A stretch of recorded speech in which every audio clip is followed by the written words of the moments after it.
Did you guys talk much about the incident actually at Johnny's or no? No, we kind of segued into it just because I was wondering why they stayed in town so long, but I didn't realize that was the reason, was because they were planning on killing Johnny's family too. Mm-hmm. Whose idea was that? Was that also talked about at Peachtree Ridge Park? Yes, that was Johnny's idea, because then that's the reason why he asked me if I wanted to kill my grandparents, because he wanted to already kill his family. And he was like, want to be Bonnie and Clyde. You said that? Yeah. I was like, okay. That's what I first said when, because I'm the one that got called out to the scene initially, and that's the first thing that came out of my mouth. So. Bonnie and Clyde. Mm-hmm. Have you seen the movies? Of course. You have or you haven't? Yes, of course I have. Of course. I'm too young. I'm 29 and I haven't. Thank you. Yeah, my mom was really into like old movies, so as I was a child, I used to watch like a lot of old movies. I guess with your grandparents, then we can move on to Johnny's. I mean, was there like ever a snapping point, or I mean, do you feel bad about what happened? Do you think she deserves what happened, or what? You know, how are you feeling right now? I'm not in your shoes. With my grandparents? Yeah. I mean, I feel terrible. I mean, I feel like the worst person on the planet, but at the same time, it was kind of just like, I don't know. I mean, there was so much stuff going on between me and my grandparents already. Like, I couldn't handle it anymore, you know? Like you said, with his follow-up question, though, I mean, did they deserve it? Did Grandma deserve it? Did Grandpa deserve it? Or was it kind of just more getting away from your own family? It was more kind of just getting away. Let me ask you a question. You killed Grandma and Grandpa with Johnny. Johnny, you said, glues and what we know to be caulks the doors. Was that immediately after, or was that before people came over? It was before people came over. Okay, so I even poured bleach on them before he did that. You poured bleach on Grandma and Grandpa? Yeah. And you left one of the bleach bottles in the bathroom next to Grandma? Yeah. Why did you pour bleach on them? Johnny told me to. For the smell? Okay. So, when did you pour the bleach on them? It was like a couple days after. Like, it was like before we left the house to go chill with some friends. Like, we did it before anyone came over to the house. Okay. So, you kill Grandma and Grandpa, you basically grab all your shit and put it downstairs. Did that happen the same day? Yes. Okay. At some point, you're chilling downstairs with Johnny. You end up, like, let's have some people over. Johnny tells you to pour bleach on them? Yeah. You pour bleach on them? Yeah. Where did you put Grandpa's bleach bottle? We use the same bleach bottle. Okay. So you bleach Grandpa first? Yeah. Then you bleach Grandma. And then you throw the bottle in the trash can. In the bathroom? I don't remember, sorry. It's like, it's more like a Windex bottle than it is like a tub of bleach. Okay. And then Johnny caulks the doors? Yes. After you bleach them? Yes. Several days after you kill them? Yes.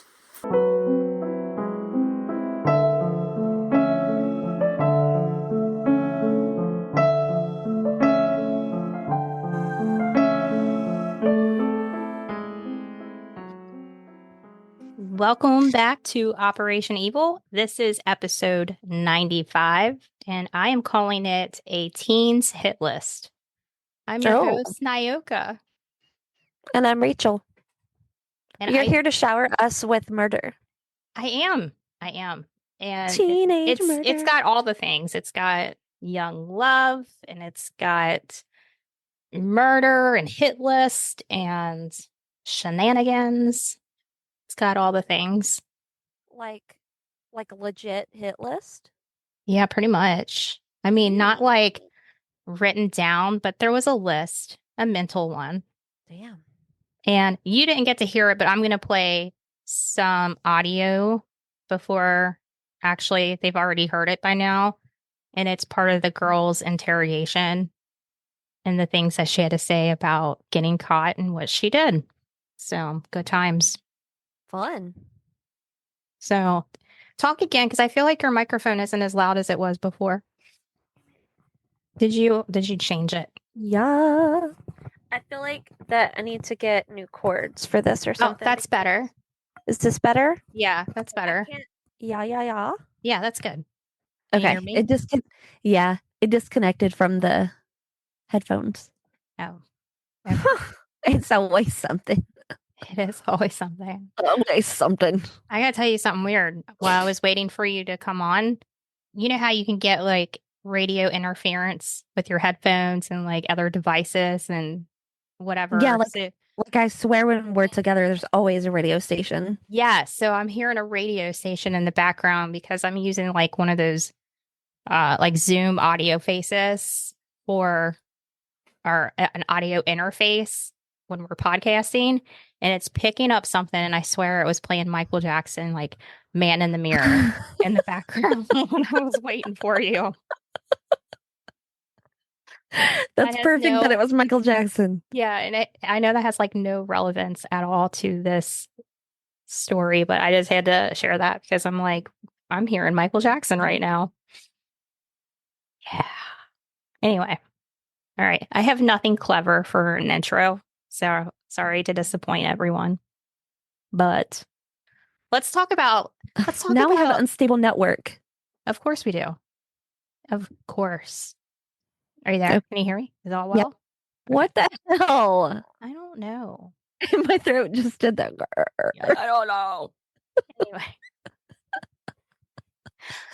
Okay, let's talk a little bit about young love and the things that you'll do for your first love.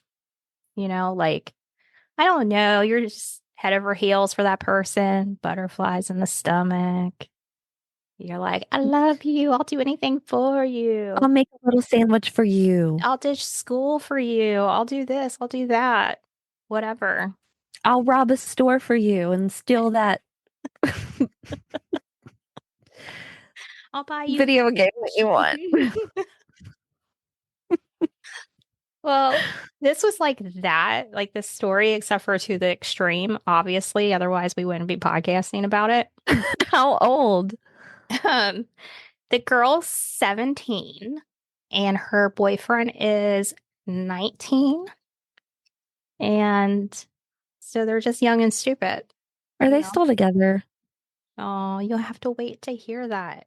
I can't just wanted tell to see you if off the it's- bat. You don't even know these people yet. I want to see if it's true love. Okay, so in this case, you know, they were like, I will kill someone for you. Like the Twilight killers in our Patreon. Remember that story? Yeah. Anyway, if you know, you Didn't know. they drink they were blood drinking, right? Wasn't there something with blood? No, they were just watching Twilight after they like killed people. What story are you talking about? Oh no. Oh my god. Okay. Looking at the skin of a killer. Stop it. Anyway. I have my shirt on. Do you? No. You don't. I was like, do It's you a under that? Oh, It's a Transformers shirt. you tricked me. We have Twilight shirts. It's matching. Okay. So this is a story about an out of control teen named Cassandra Bjork. Throughout the story, though, we're going to call her Cassie for short because that's what she went by. And her boyfriend, Johnny Ryder, who committed murder in the name of love. Oh wow, Cassie and Johnny. That Yes. sounds like a movie title. It does. It does. Mm-hmm. So Cassie, she was 17. She was a troubled girl who ran around with the wrong crowd. And she had a lengthy juvenile court history. She dropped out of high school and she was placed on probation. Her mother, Amanda, said that Cassie's behavioral issues like prompted her to send her to her mother's house, which is Cassie's grandparents' house, to take custody. Because her mother felt like, well, if she moves to her grandparents' house, she'll be away from the bad crowd and bad influences. And maybe the grandparents can straighten her up, Mm-hmm. give her a fresh start type of thing. Like she was just too frustrated and Yeah, but while researching this and stuff, I don't know if the parents originally like gave much discipline to this kid. Like she just did whatever she wanted. And I think just one day it caught up to them and like, well, she's completely out of control and I don't know what to do with her. So we're going to send her to mom and dad's type of thing. Like that was my Gotcha. impression of it. Like, I don't know what to do with her. Here you go. And that was okay. The grandparents agreed to take her in. But unfortunately, her behavior did not change with the new scenery, like not even a little. And what happened next, no one saw it coming, not even her mother. And her mother knew her daughter was troubled, but she never would have guessed her daughter would do what she did. So Cassie and her boyfriend, Johnny, they were in this relationship, and Cassie's grandparents, their names were Wendy and Randall, they really didn't approve of the relationship. They wanted them to like just not be together. And on top of that, Cassie, her behavior just got worse and worse. And over the course of a 16-month period, police were called to the home 18 times. Oh, goodness. That's a lot. That's a lot Yeah. of times. So it wasn't unusual for Cassie to run away a lot from her grandparents' home and even physically assault them. Like she would put her hands on her grandparents. Were they, do you know if they were like younger grandparents or older? They were both 63 years old. So not young, not old. They were, Yeah. good age. And I just wanted to give you an example of like a past incident. So on November 30th, 2016, police responded to a domestic call at the home. The police officer met with Wendy, Randall, and Cassie at their middle-class white 2-story suburban home. Wendy told the officer that she and Cassie, they were arguing about her behavior, her staying out late, and just being disrespectful towards the grandparents. And during the argument, Wendy said that Cassie threw water on her. And they could see that she did that because her and Randall were both like soaked, like their shirts were soaked from the water that was thrown on them. And during the officer's interview with Wendy, he noted in his report that Cassie was very vocal. The officer said, quote, "I heard her several times while Miss Bjorge would speak some smart aleck remarks, during which time I had to intervene several times to be quiet and not to speak when an adult was talking." End quote. So she was just over the top disrespectful. Yes. Yes. Randall, who was there during the argument, told the police that he was attempting to keep his granddaughter off his wife. He even expressed concern that his granddaughter would turn violent since she took martial arts. Oh, no. So that was just one of many examples of the calls that the police responded to at that house. So here we are. One day, Cassie and Johnny decided that her grandparents, they were just too strict and they needed to come up with a plan. Plus, they didn't like their love. They were trying to break them up. Can't have that. So they came up with a plan, and it involved murder. On April 1st, 2017, after Cassie ran away once again, her grandmother, Wendy, asked for help in a Facebook post that read, "Please spread the word. Please be on the lookout for Cassie." Now, I know that I personally see stuff like this all the time on Facebook when someone runs away and like the mom or the grandparents are looking for them. That's what Wendy was doing. She was reaching out. If anybody sees her, be on the lookout, all these things. And on top of that, the last message that anyone ever received from Wendy was sent to her daughter, Sylvia, moments before the two teens would take her life. Wendy appeared to reference the situation she was dealing with her granddaughter, Cassie, texting her daughter saying, quote, "I'm going to bed soon. Maybe tomorrow will be better. All I can do is hope for the best and expect the worst. It shouldn't be Oh. this hard for any of us, end quote. So you can tell she cared. Oh yeah, that's just that's a shame. It really is. So on the night of April 8th, 2017, Johnny and Cassie waited outside the home until her grandparents, Wendy and Randall, both 63 years old, as we said before, they waited until they turned the lights out for the night. Once they did that, they snuck into the house.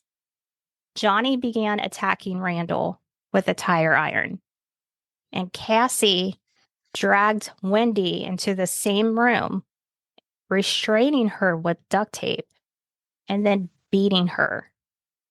Oh my God. They stabbed Wendy and Randall multiple times before finally slitting their throats. Now, according to police, the teens used a tire iron, a hammer, a baseball bat, and butcher knives to kill the couple. And then get this. After they kill the couple, they caulked the doors inside of the home to attempt to keep the smell of the bodies decaying inside. What in the world? A detective testified that Cassie and Johnny stayed in the home, smoking pot and partying with friends for several days, while Randall and Wendy's bodies just laid upstairs. Now, I cannot even imagine living in the same house with dead bodies, especially ones that you murdered, right? Well, it sounds like I was just thinking, like, man, this girl's gonna have, or little girl is gonna have so much regret and turmoil as she gets older. But does she have feelings? I don't think she does. It sounds like that, because I don't think that someone can do that to doors and stay in the house and have. You can find her interrogation on YouTube and just listen to her, and she's very like casual about things. Like, she doesn't sound sorry. No.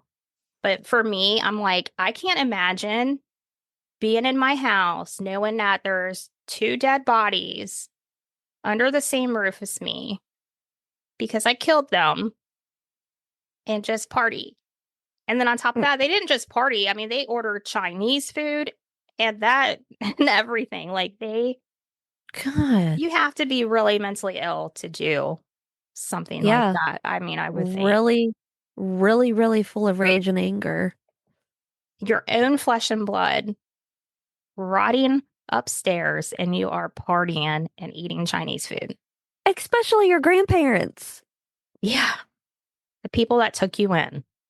Okay, I'll get back to the story. I just had to say that because I'm like, wow. But the violence doesn't stop there, okay? You're like, this is bad, right? It's so bad. Like, I can't get over the caulking the doors. Oh, yeah, I know. Well, yeah, it doesn't stop here. So Johnny, at some point, Johnny was at home with Cassie and his sister Mindy returned home after going to a restaurant with her boyfriend. And Mindy notices in her room that things are just torn apart and several items are missing. So she confronts her brother, Johnny, like, where's my stuff? Type thing, you know, like, I know you did this. Johnny sprayed his sister and his sister's boyfriend with pepper spray. And then he grabbed and began hitting the boyfriend, yelling for Cassie to get the baseball bat. Cassie grabs the baseball bat and struck Mandy in the back of the head with the baseball bat over and over again. Eventually, Mindy and the boyfriend were able to break free of Johnny and Cassie, and Johnny and Cassie dodged out. So Johnny and Mindy's mom, she is like freaking out, and she calls 911, and she's telling dispatch that she's driving her daughter and her daughter's boyfriend to the hospital because they were just injured. And she told dispatch that her son had made threats to kill her and her daughter. So she's telling them everything that's like happened. And the assault left Johnny's sister with 7 staples in her head. And the boyfriend's teeth were kicked out, like his front teeth. Oh my gosh. Now officers are arriving on scene. And they were able to like peek into the lower level of the house from the front porch. So I'm imagining a bi-level, but I don't know if that's correct or not.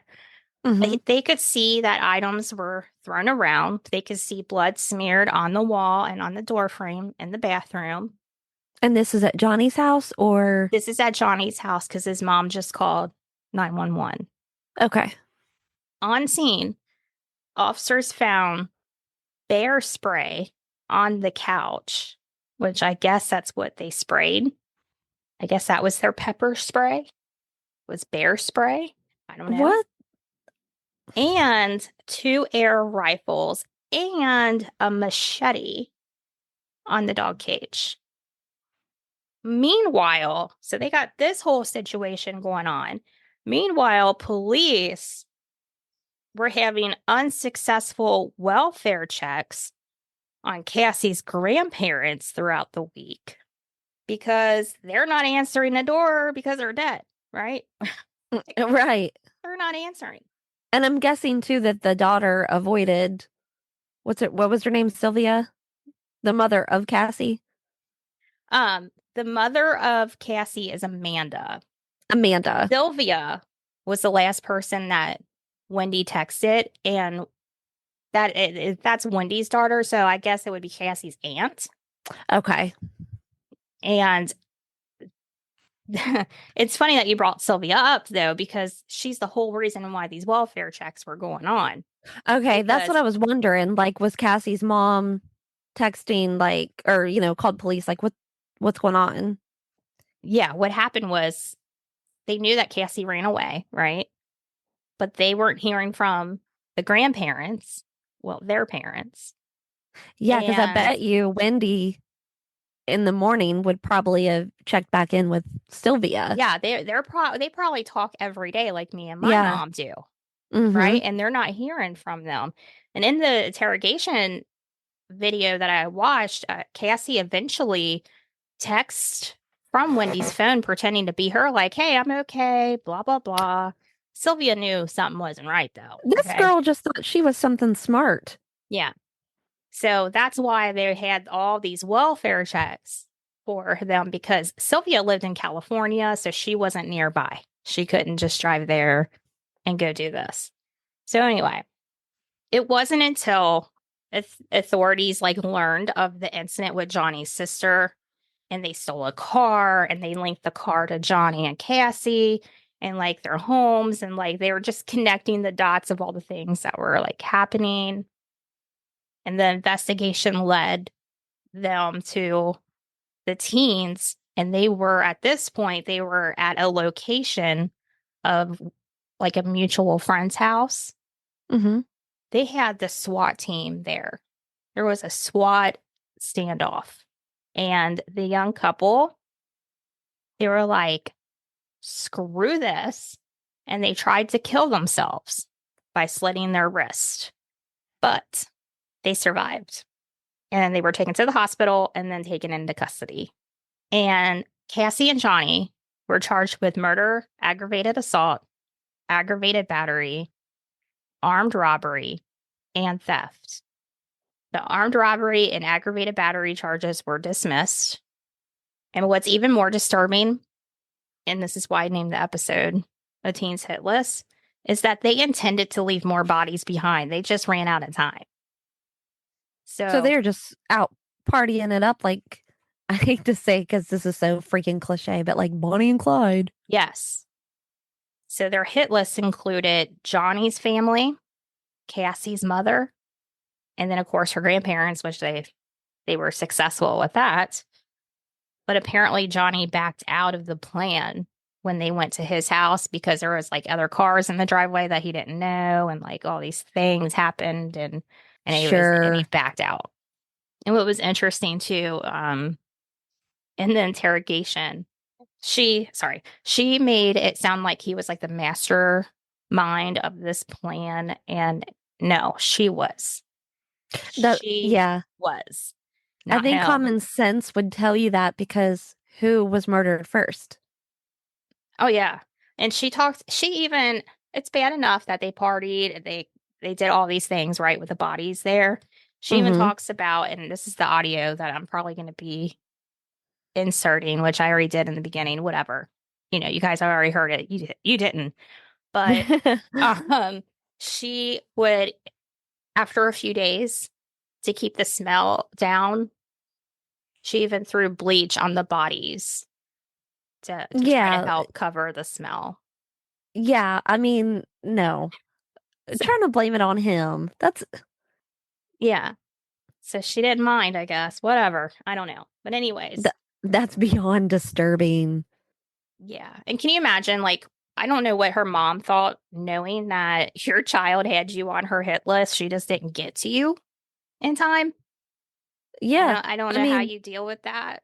let alone the Exactly. fact that you thought you're just trying to, maybe you think you're doing better for her to like have your parents raise her, and then this happens. Mm-hmm. It's a hot mess. In court, Judge Deborah Turner said that this was the worst case that she's worked in her career. Judge Turner told Johnny and Cassie, quote, "Your behavior lacks any sense of humanity or mortality. I just continue to be stunned that you sealed areas so you can make sure the smell of decaying human flesh wouldn't be noticed. That you had parties and ordered Chinese food with two people that you had brutally murdered lying upstairs," end quote. And I mean, at 17 and 19, like, you should understand consequences even if you're this angry, angsty teenager. Mm-hmm. Yes, you should. They each end up pleading guilty to the charges of murder, aggravated assault, and theft. Now, Johnny, he could have faced the death penalty if this case had gone to trial Why him? because he was 19. Cassie was not Oh. eligible for the death penalty because she was not 18. Oh. Mm-hmm. But because they pled guilty, and Sylvia and the rest of the family did not want to go through this over long periods of time and trial, they accepted the deal. So he pled And out. yeah. So they ended up being sentenced to 2 life sentences with the possibility of parole in 60 years plus 21 years. Plus 21 years to be served concurrently with the life sentences. I don't know if they'll really ever approach the possibility of parole. I don't know. We need to have a conversation, like a podcast one day, just about parole. People doing certain things and coming up for parole. Like, That's a great idea. You should do that. I get pissed. I know. Now, in court, Johnny, he did seem like he had some remorse, and he would ask for forgiveness, and he described his actions as evil. And he said, "I know what I have done is evil and deserving of hellfire. And I would like to express my deepest apologies to the family. And I'm sorry for the pain and grief that I've caused all of you." So he did apologize. Did you hear him say that, or was it something you read? It was in the article about the court and the judge. I just wondered, like, how he sounded, like if it was. Oh, I don't know if there's a video on that or not. There probably is. There's Probably. There's a pretty good coverage of some things on YouTube anyway. Now, Cassandra, on the other hand, aka Cassie, she didn't speak. Now, Cassie's aunt and uncles, the children of Wendy and Randall, told the judge that they are still haunted by what happened. Sylvia, the couple's daughter, had experienced persistent anxiety and a profound sadness since her parents' deaths. Chris, the couple's son, said that he sometimes talks to his parents' ashes when nobody else is around. He said, That's quote, so sad. I'm still in shock and disbelief that such an event has occurred. I have anxiety that I can barely describe and anger that is boiling deep, end quote. In the end, Cassie and Johnny blamed each other for the attack and the murder of Wendy and Randall. Oh, and they broke up. I am end. shocked. The end. The end. End of that love story. Yeah, didn't last very long, did it? I wonder why. Man, that kid needs some extensive therapy. Which one? Well, both of them. Man. Yeah. It was her interrogation that made me want to cover this story because she was just so casual about everything. Like it was just like another day, just chatting, with the officers and yeah. Is it like she just really doesn't grasp what she did? Or is it just like she just doesn't give a shit? Maybe she doesn't have that emotional ability. Sociopath, psychopath, something. I don't know. She's an angry one. Yeah. So that's the story. I hope you guys enjoyed it. And all you got to do is look up Cassandra's name and type in her name in YouTube, and the whole interrogation is like an hour long if you want to listen to it. It's something else. She just says exactly what happened, what went down. Anyway. Wow. If you can't get enough Operation Evil, consider supporting the podcast by joining our Patreon, where you can learn about the Twilight teens that drink each other's blood that Rachel made up. No, they just watched the movie. That was such a great promo. Anyways, consider joining.